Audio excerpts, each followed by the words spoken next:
एक केंद्रीय मंत्री, एक स्टार उम्मीदवार और एक हेलीकॉप्टर जो उतरा तो गलत जगह पर, और फिर दर्ज हो गया आचार संहिता उल्लंघन का केस। आखिर जमुई में उस दिन हुआ क्या था? नमस्कार, ब्रेकिंग न्यूज में आपका स्वागत है। बात बिहार विधानसभा चुनाव 2025 की है। केंद्रीय मंत्री सर्बानंद सोनोवाल जमुई पहुंचे थे अपनी पार्टी की हाई प्रोफाइल उम्मीदवार श्रेयसी सिंह के नामांकन में शामिल होने के लिए। श्रेयसी सिंह जो राजनीति में आने से पहले शूटिंग में भारत के लिए कॉमनवेल्थ गेम्स में गोल्ड मेडल जीत चुकी थी। जिला प्रशासन ने मंत्री के हेलीकॉप्टर को उतारने की अनुमति जमुई के मलयपुर स्थित पुलिस लाइन में दी थी, लेकिन हेलीकॉप्टर उतरा शहर के केकेएम कॉलेज के मैदान में और यहीं से शुरू हुआ पूरा विवाद। प्रशासन की इजाजत एक जगह की थी और लैंडिंग हुई दूसरी जगह। ये सीधे तौर पर आदर्श आचार संहिता यानी मॉडल कोड ऑफ कंडक्ट का उल्लंघन माना गया।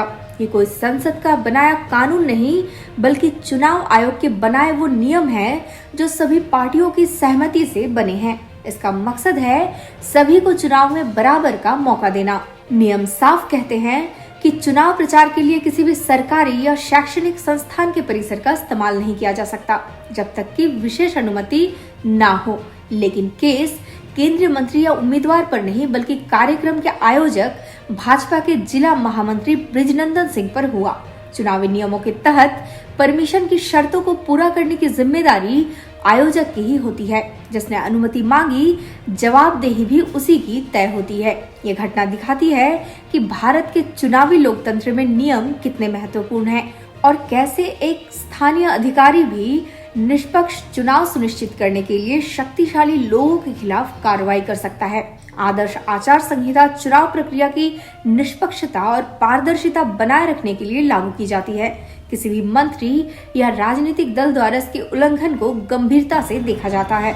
यह देखना दिलचस्प होगा कि इस मामले में आगे क्या कार्रवाई होती है और चुनाव आयोग इस पर क्या रुख अपनाता है। जमुई में महामंत्री पर दर्ज हुए इस केस से चुनावी माहौल और गर्मा गया है। श्रेयसी सिंह के नामांकन के दिन ही यह घटना राजनीतिक गलियारे में चर्चा का विषय बन गई है।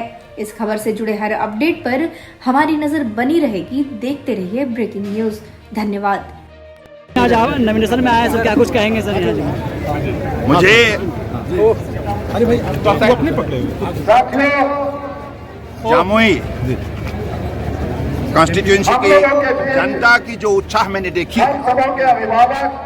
उनके बीच जो हौसला है, हिम्मत है, ताकत है, तो निश्चित रूप से हमारे उम्मीदवार बहुत से वोटों से जीतेंगे। बिहार के चुनाव को सर आप किस नजरिए से देख रहे हैं? देखिए, बिहार चुनाव हमारे लिए बहुत इम्पोर्टेंट बात है, क्योंकि देश को आत्मनिर्भर बनाने के लिए बिहार को शक्ति देना ही होगा।